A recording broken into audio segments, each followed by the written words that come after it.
একটি অত্যন্ত আনন্দের খবর। তার কারণ হচ্ছে আমরা জানি যে চাকরি ক্ষেত্রে যে সমস্ত ছাত্রছাত্রীরা তারা দীর্ঘদিন ধরে পড়াশোনা করে সঠিক চাকরির সন্ধান করছেন, তাদের কাছে একটা অদ্বিতীয় এবং বিশ্বাসযোগ্য নাম হচ্ছে রাইজ। এবার আপনাদের আরও একটা ভালো খবর দিই, এই রাইজের সঙ্গে এবার সংযুক্ত হলো কোটা, অর্থাৎ কোটা এবার এলো কলকাতায়। আর আমাদের সঙ্গে এই মুহূর্তে রয়েছেন রাইজের যিনি কর্ণধার মিস্টার সুমিত রয়। স্যার নমস্কার, ইমেজ বেঙ্গলে আপনাকে প্রথমেই স্বাগত। নমস্কার। কোটা এলো কলকাতায় এবং সবথেকে বড় কথা আপনাদের মতো একটা ব্র্যান্ড তাদের সঙ্গে অ্যাসোসিয়েট, আমাদের রাজ্যের যারা ছেলে মেয়ে তাদের কি উপকার হবে? ভীষণ উপকার হবে।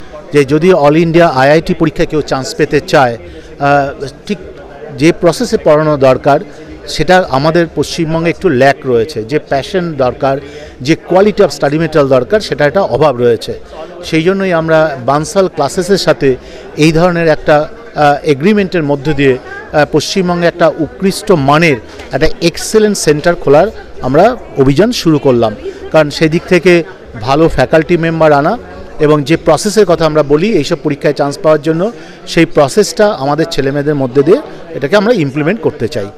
আরেকটা বিষয় হচ্ছে যে এখানে স্কলারশিপের বন্দোবস্ত রয়েছে এবং তার পাশাপাশি এই ধরনের পড়াশোনা করতে কীরকম খরচ হবে সেটা 100% স্কলারশিপের সুযোগ রয়েছে। এবং আমার মনে হয় যে পশ্চিমবঙ্গে অন্যান্য যে সমস্ত সেন্টারে অল ইন্ডিয়া ব্র্যান্ড প্রচুর অর্থ নিয়ে কে হচ্ছে পড়ান, আমাদের মনে হচ্ছে অন্তত 50% কনসেশনে ভালো কোয়ালিটির ক্লাস আমরা করাতে পারবো। স্যার আরেকটা কথা আপনি বলছিলেন যে সিলেবাসের সংক্রান্ত ব্যাপারে আমাদের যে সিস্টেম রয়েছে সেখানে একটা অসুবিধা রয়েছে। আমরা অনেকেই জানি যে ছাত্রছাত্রীদের প্রচুর পড়াশোনা করতে হয়, কিন্তু যখন তারা পেশাদারি ক্ষেত্রে পড়াশোনা করে তখন দেখা যায় আগের পড়াশোনাগুলো সব ভুলে গেছে। এই যে একটা ল্যাকিউনা বা গ্যাপ, সেটা পূরণ করতে কিভাবে আপনারা ছাত্রছাত্রীদের সাহায্য করে থাকেন? আমি সবসময় মনে করি যে এই যে একাডেমিকে যে পড়াশোনাটা হয়, তারপরে যখন তারা অ্যাপ্লিকেশন লাইফে যায় প্রচুর একটা গ্যাপ দেখতে পায়। এবং দেশ স্বাধীন হওয়ার পর থেকে আমরা বলতে চাইছি যে একাডেমিক এবং ইন্ডাস্ট্রি একসাথে কিছু পাশাপাশি চলা দরকার। আউটলাইন করার ক্ষেত্রে, সিলেবাস তৈরি করার ক্ষেত্রে একে অপরের সাথে হ্যান্ডশেক করা দরকার। আমরা কিন্তু এখন বিশেষ করে অ্যাডামাস ইউনিভার্সিটিতে এই ইন্ডাস্ট্রি এবং একাডেমিকের মধ্যে কিভাবে মেলবন্ধন, যে পড়াশোনাটা তারা ইউনিভার্সিটিতে করবে সেই পড়াশোনাটাই তারা ইন্ডাস্ট্রিতে গিয়ে অ্যাপ্লাই করতে পারবে, সেটা কিন্তু ভীষণভাবে আমরা আরম্ভ করেছি। এবং তার জন্যই আমরা পশ্চিমবঙ্গের প্রথম প্রাইভেট ইউনিভার্সিটি যারা ন্যাকে এ গ্রেড পেলাম আমরা, কারণ অন্যতম কারণ হচ্ছে এই জায়গাটা আমরা খুব যত্ন নিতে আরম্ভ করেছি। আরও বেশি পরিমাণ চিকিৎসক এবং আরও বেশি পরিমাণ আইএএস এবং আইপিএস তৈরি করা এই মুহূর্তে আমাদের সমাজের কাছে ভীষণ জরুরি, কিন্তু অধিকাংশ ক্ষেত্রে দেখা যাচ্ছে যে এটাতেও কিন্তু সমস্যা থেকে যাচ্ছে।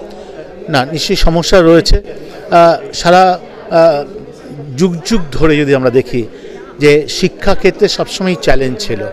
আপনি যদি আজ থেকে 200 বছর পিছিয়ে যান তাহলে দেখা যেত যে মহিলারা কখনো কিছু পড়াশোনার জন্য কলেজে যেতে পারছে না। তারপরে আমরা দেখলাম যে চাইল্ড লেবার এমনভাবে আমাদের ছোট ছোট ছেলেমেয়েকে প্রাথমিক শিক্ষা থেকে উচ্চশিক্ষা যেতে দিল না।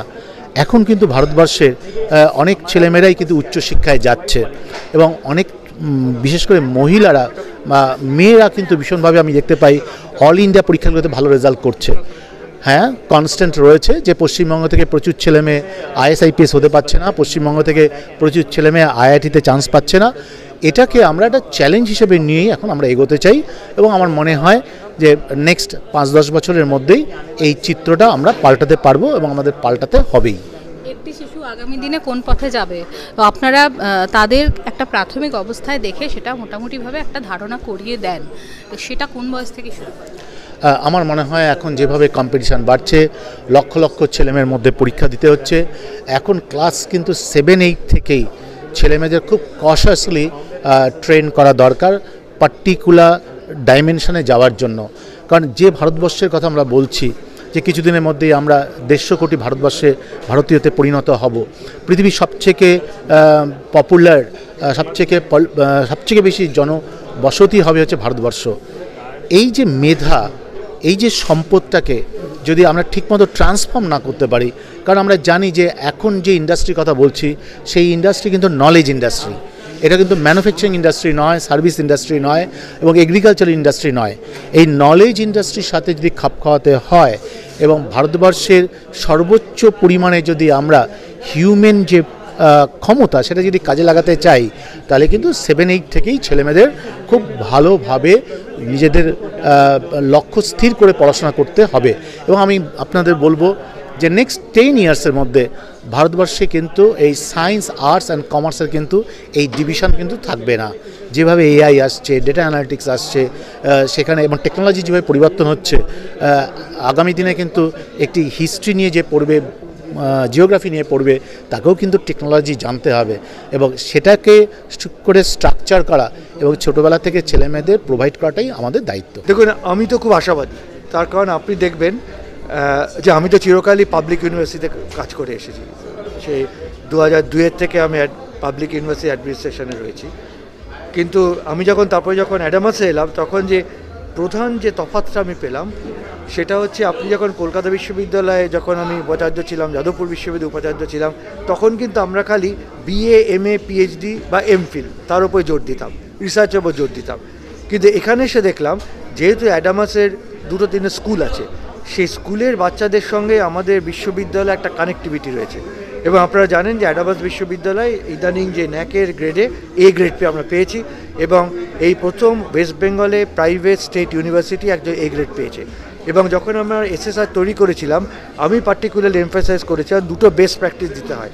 একটা বেস্ট প্র্যাকটিস আমি দিয়েছিলাম স্কুল কানেক্ট, অর্থাৎ ছোটোবেলা থেকে ছাত্রছাত্রীদের যদি উচ্চতর বিশ্ববিদ্যালয় বা কলেজের সঙ্গে যোগাযোগ করে দেওয়া যায়, তাদের মনের ব্যাপ্তিটা বেড়ে যায়, তাদের চিন্তাভাবনা, আকর্ষণটা বেড়ে যায়, এবং সেটা কিন্তু অ্যাডামাসে আছে। কাজে যেহেতু এটা আছে, আমি মনে করি যে এই এক্সপেরিমেন্টটা সাকসেসফুল হবে, কারণ আমাদের স্কুল লেভেলেও এবং কলেজ লেভেলেও অ্যাডামাসে যারা আসছেন তাদের কিন্তু এটা ওরিয়েন্টেশন আমরা দিয়ে দিয়েছি। যেরকম আমি বলছি, এক্সাম্পল দিচ্ছি, আমাদের political science and public administration একটা পেপার আছে, অন্যান্য বিশ্ববিদ্যালয় আছে, কিন্তু আমাদের বিশ্ববিদ্যালয় যেভাবে সিলেবাসটা আমরা করেছি, এমনি পাবলিক অ্যাডমিনিস্ট্রেশনের থিওরি সঙ্গে সঙ্গে তারা যাতে WBCS, IAS এর এই পাবলিক অ্যাডমিনিস্ট্রেশন পেপারটা নিতে পারে, তাহলে তাদের কিন্তু সাকসেসফুল হওয়ার যে পরিধিটা অনেক বেড়ে যাবে।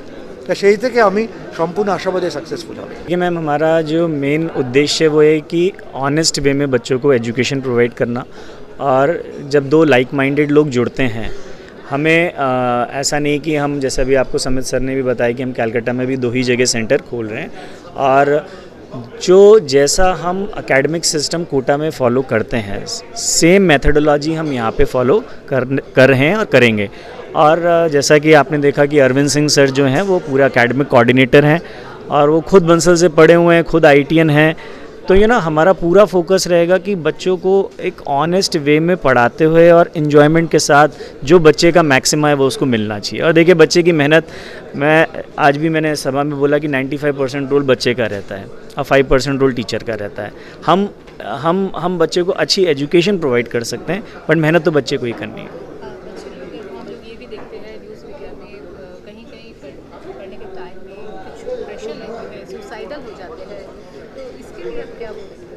Ma'am, there are multiple reason for it, but बच्चों को थोड़ा मॉरल वैल्यूज़, और वो भी जैसा मैंने आपको कहा कि हम ओवरऑल कोशिश करते हैं बच्चों की ओवरऑल पर्सनालिटी पे हम वर्क करें।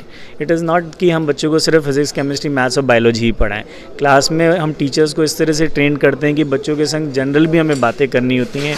थोड़ा सा लॉट मेनी डिस्ट्रैक्शंस बच्चों की लाइफ में हैं आजकल, तो उन डिस्ट्रैक्शन से बच्चे कैसे दूर रहें, वो भी हमारे टीचिंग मेथडोलॉजी में इन्वॉल्व रहता है।